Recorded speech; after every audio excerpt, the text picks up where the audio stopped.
Welcome to Politicus, the only podcast that discusses politics and public service from the Portuguese-American perspective. Here we discuss everything from federal policy, local issues, and U.S.-Portugal relations with the goal of driving more discussion and awareness of the issues affecting our nation, our community, and what we as Portuguese-Americans can do about it. And now, Politicus. Welcome, everyone, to Politicus, another edition of this podcast produced by PALCUS, and we are excited to have another interview with another Portuguese-American in the public world. Thanks for joining us. My name is Burgess, and I'm joined by our PALCUS president, Angela Simões, who will be on the line as well. And we will be discussing and talking about the political world from a different perspective today with a young man by the name of Jack DeOliveira from the great state of Connecticut. Welcome, Jack. Well, how are you guys doing? Thank you for having me on. It's our pleasure. Let us start, if you don't mind, giving us a little bit of introduction about yourself. Who is Jack DeOliveira, and a little bit of a story about how you got involved in public service. Sure. As you said, I am pretty young myself. I am 24 years old. I'm a first-generation Portuguese-American. Both my parents were born over in Portugal. My mom is from the Trás-os-Montes area. She moved over here right after high school, around 17, 18. And my father came over here when he was 4 from Mortosa. Ever since I was young, I was very involved in the Portuguese community. Here in Naugatuck, Connecticut, we're a very close-knit Portuguese community. We have a lot of people. We host festivals and everything. So my whole life, I've always been involved in the Portuguese community. And once I got a little older, I realized I like to talk a lot and debate people. So once I got to college, I looked into political science, and here I am today, about 6 years later, and trying to get involved and see where everything goes. And so your involvement in the political world began in college, or earlier than that? Yes, so it began mostly in college, I should say. Mm-hmm. In college, I joined a group called Turning Point. It was more of a right-wing, little conservative group. That's where I started really going around, getting active in campaigns. Later on in college, I reached out to my local state representative, which also happens to be Portuguese, Rosa Rebimbas, my local state representative. And she helped me get involved more in the political world here in Connecticut, and I'm glad for it. Sure. And your present position now in Connecticut? It is known as Burgess here, but in more simpler terms, I'm part of the city council here. And then for a full-time job, I actually work up at the Connecticut State Capitol as a legislative aide.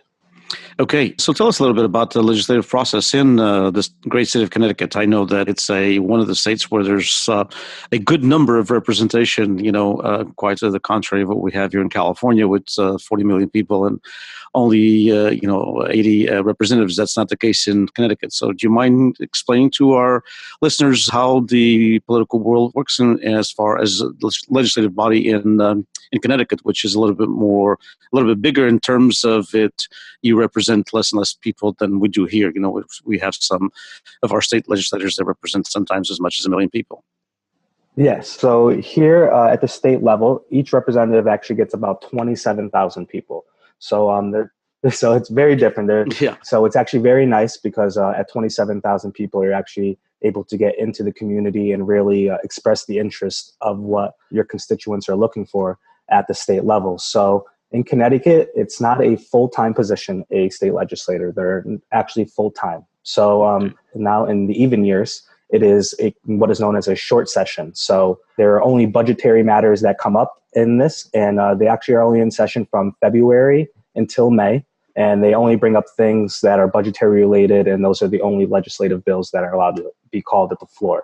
Now next year, it will be the odd year where it is a long session. Now that is where all the bills are actually allowed to be called. So that's where state legislators really get what their constituents are looking for and bring up those bills. Now a long session is still shorter than normal. It's only 6 months. It's from January till June, I apologize. And during those 6 months, it's very hectic. As you can imagine, as in California, I'm sure it's a full-time legislator, so we're there every day working. Here, we only have 6 months to get the whole process going. That is from the committee meetings to the public hearings to the bills getting raised on the floor to the drafting of the language to hoping the bills pass both the House chamber, the Senate chamber, and then the governor's table And if not, then they will be coming back for a veto session. But it's a little different than most states, as you can really get down and help your local constituents because you really only have to focus on those 27,000 people. So you have, a little bit more of a direct contact with them as well. And as someone who works in the legislative process, so do you represent as an aide one of the legislators or several, or how does that work? It's several for us. I represent personally 4 of them. Some people range from 4 to 6. I represent 4. And then at the local level for city council, I represent about roughly 32,000. I represent there the whole town of Naugatuck, which is a little bit bigger than what each state representative gets. So at that level, I get a little more exposure to people that live in 2 different state representative districts. And what are some of the issues that you have to deal with as far as a city councilman? What are some of the local issues that are kind of that you're dealing with at this time anyway? Naugatuck has always been a manufacturing town. And after the Second World War, more when manufacturing started moving down south, we started facing a little bit more economic troubles. So currently the biggest economic problem that Naugatuck faces is getting more business in. It's a problem that most people face across America, but Naugatuck was very big on manufacturing. So getting back big business, big manufacturing plants, things where people, will go to work every day and look to live in Naugatuck and live close to where they work. So that's more of the biggest issue, as well as taxes. Connecticut is now known as a very big tax state. And that is probably the number one thing I hear from constituents every day at the local and state level is the amount of taxes burden that they face. You mentioned on the onset that, you're first generation, so born here, but of parents who immigrated at a young age from Portugal. Tell us a little bit about the Portuguese-American community in your city and in your area. As you mentioned, the community in the state of Connecticut is really a close-knit community. I would agree with that from what I know from the community. Tell us a little bit about in your city in particular. My city, Naugatuck, is very heavily populated with Portuguese people. I reside with my grandma, and where she lives, her street alone has about 7 or 8 Portuguese people that live on it. And in our town, we have an annual Portuguese Mayor of the Day. We have the annual Sampaio Festival, which happens on Labor Day weekend. And we also have a Portuguese club in Naugatuck, as well as our next suburb over in Waterbury, where they have a Portuguese church where I went my whole life, Our Lady of Fatima. And it's a very, very big Portuguese community here. And it's great to see everyone get out. When we look at the Portuguese-American community throughout the United States, sometimes what some of the other folks that we've had these conversations with, sometimes folks would wish that the Portuguese-Americans were a little bit more involved in the political process than they have been, particularly the first generation, not so much your generation.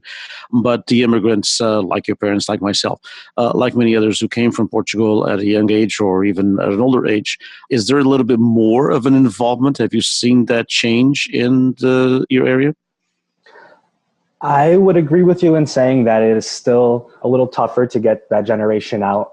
I have personally seen a change in my area, only because my area has been represented by a Portuguese legislator now at the state level for almost 10 years. I believe that helped get more people involved in the process, knowing that they have somebody at the state level that can help make a difference for them. But I do agree with you. I try very hard to get out there and get as many Portuguese people to vote as possible. And it's surprising to know that a lot of Portuguese people aren't even registered to vote when they have that right to do that. So it's definitely a problem that I see, but not as much in my area as other places. Do you think it's changing with between a drastic change anyway, or somewhat of a change, hopefully, between your parents and my generation, I would think, and younger generations, those in their 20s and 30s?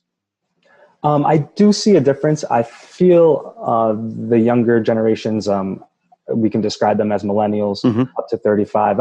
I definitely see them getting out, getting involved in the process more. I feel that the way media is nowadays, everyone is involved in the political process, even if you're not really trying, just from scrolling through social media and seeing comments or ads or anything. So I do believe that since this millennial generation is more surrounded by it, they do have a more desire to get out and actually get involved, knowing what the consequences could be if they don't get involved.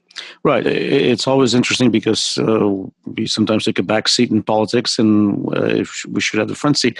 And it would be much better, I believe, for the Portuguese-American community if we would have many other Portuguese-Americans in state, in local government, such as yourself, and even school boards and things like that, where local decisions. Because a lot of times people look at Congress or they look at the Senate and they wish we would have, which we do, a Portuguese-American, 1 in the Senate and 3 in the Congress, but which we would have more. But a lot of the decisions are made at the local level, and it would be important. What would you say to young people that are getting involved in politics and sometimes don't see the outcomes that they would like to at a local level? Wouldn't it be important to start at a local level?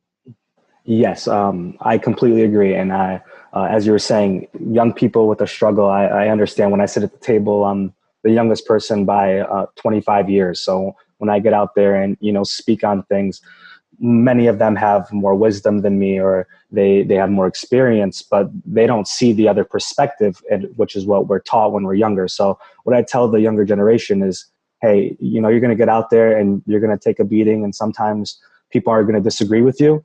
But the more you stay there, the more you be persistent, the more you tell your story or tell your ideas or your objectives to other people and explain what you're really trying to accomplish, people are going to find a common ground with you. And once you find that common ground, that's where you have to start and lay your foundation. And that's where you can go ahead and start to really work on what is important to you. My biggest thing is I always tell them, try to find the common ground.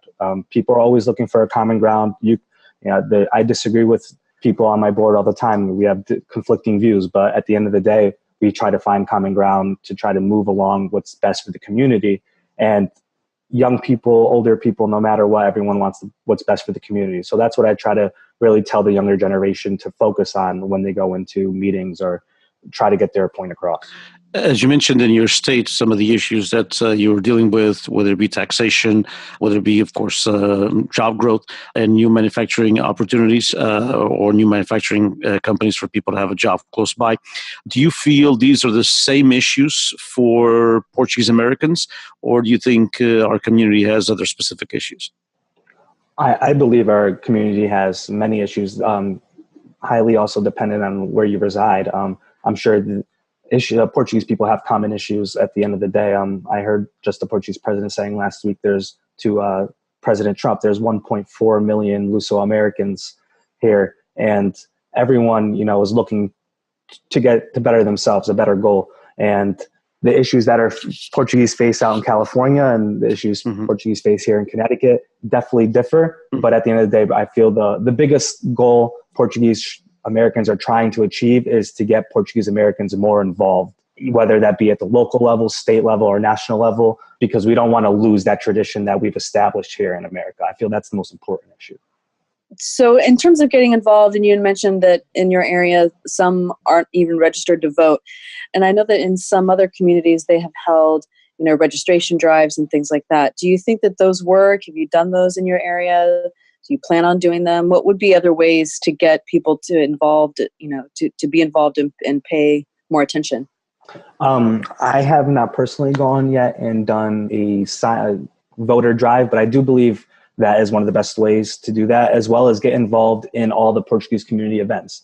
Portuguese people like to see Portuguese people around. They don't want to just hear your name somewhere. They want to see you. They want to see you get involved. So getting down to the local Portuguese club and hosting a segment once a month or every 3 months on just the new issues that maybe they have, or make sure you attend the Portuguese events that go on. Like I was saying to you, we have the annual Sampaio event, just go around shaking people's hands. And I think the biggest thing, which a lot of people think doesn't work anymore, but it's just getting out and knocking on those people's doors. I believe really seeing people face to face is what's going to get them out to vote, because then they really feel what you're out there trying to do for them. Mm-hmm. And beyond Representative Rebimbas and yourself, are there other Portuguese in the legislature or on city council? Yes, in the legislature, they are not 4 Portuguese, but there are 2 other, three other Portuguese legislators. And at the local level, we don't have anyone in the city council, but we do have a Portuguese person at the planning commission. So we are really working on trying to get more Portuguese people involved. We just got to get out there and get them to run is the main thing. Recently, we had a PALCUS national survey not too long ago, and one of the issues that we found that had a commonality between all the different states where Portuguese-American community resides is this desire amongst especially the first generation, second generations, and somewhere, I'm sure, in Connecticut as well, here in California, in some parts of New England, we have people of third and even fourth and sometimes even fifth generations. And the commonality between all generations, once we bypass, of course, partisanship and ideology, was the need to foster the Portuguese language and culture in the communities. How do you see that as part of your community there in Connecticut?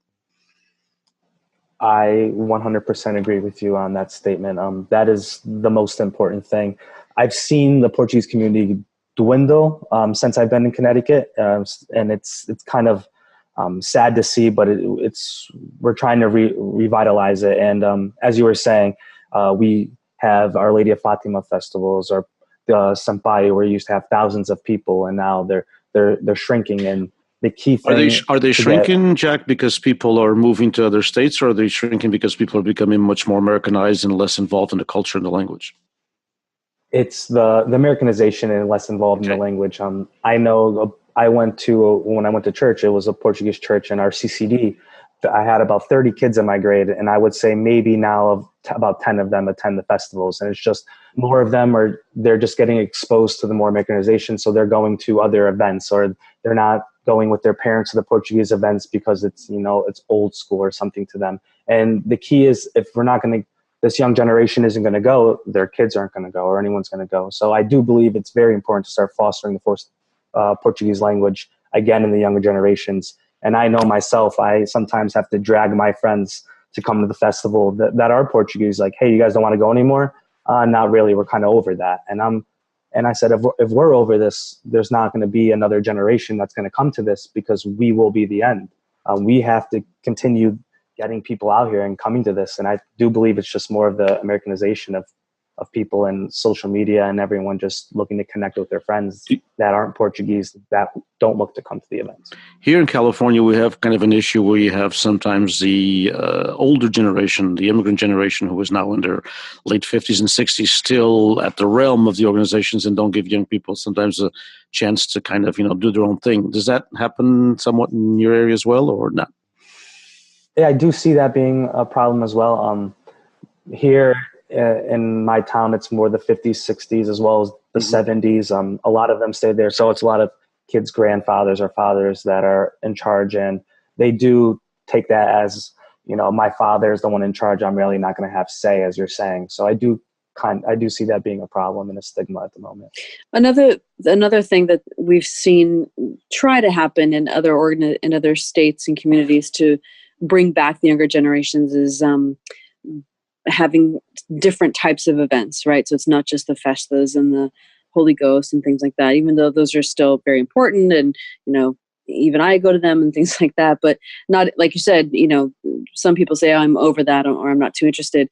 Has there been an attempt at all to do maybe, a Portuguese wine tasting or fado events? And I know we're sort of getting into a cultural conversation here, and this is really, even though this is a political podcast, but I think it's an important conversation about the community and the dynamics and where it's going. So I'm curious as to, there in Connecticut, some of those younger generations that aren't interested in going to the fest anymore, do you think they would be interested in going to something else that was a little more modern, or what do you think? Yes, I agree. As soon as you said that, it was something that clicked into my mind of why haven't I thought of that yet.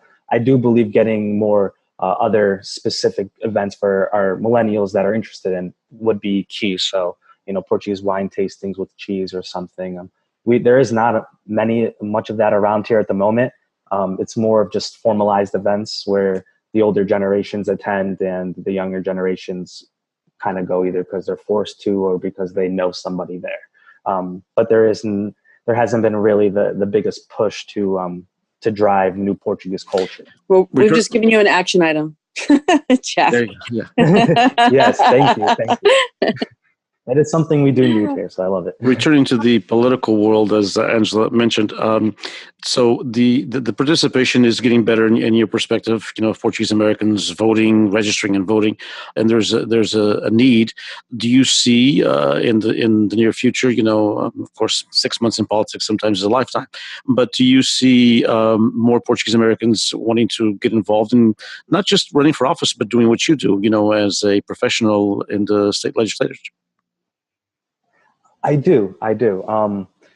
And the big thing I see now is the Portuguese people that I've been speaking to, the younger Portuguese people, the ones I see get involved, they're very involved.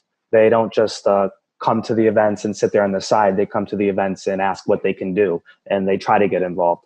So I do see a shift of more Portuguese people getting involved in office, because I feel the Portuguese people that are looking to become in office will succeed at their dream to get in there, because they are working hard and efficiently to do it. I know here in Connecticut, when now the Portuguese community, when they hear someone else is running, they look to their left or they look to their right, see who they know in that town, and try to tell somebody there, hey, there's someone Portuguese running. So the word of mouth is still a big thing.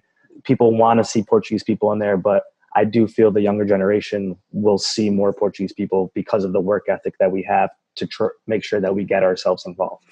In some states, and enlighten us a little bit on what the current laws and situation in Connecticut are. In some states, it takes just a lot of money. For example, here in California and Massachusetts, other states, but especially here in California, it just takes a whole lot of money even to run for a local office. Is because there's a little bit more of a direct involvement with just a little over 20,000 people that you represent? Is it really cost prohibitive, or is it something that most people can get involved in running a political campaign? I do believe most people can get involved. To run an effective, I would say, state campaign, you'd probably be talking the 5-figure range, anywhere between $10,000 and I would say $30,000 to run a pretty successful campaign.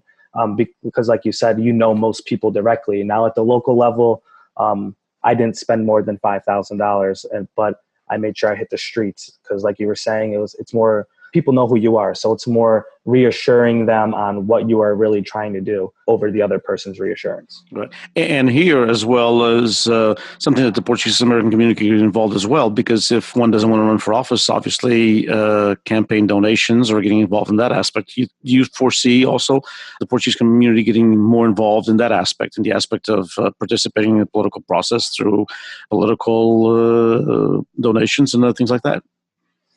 I do.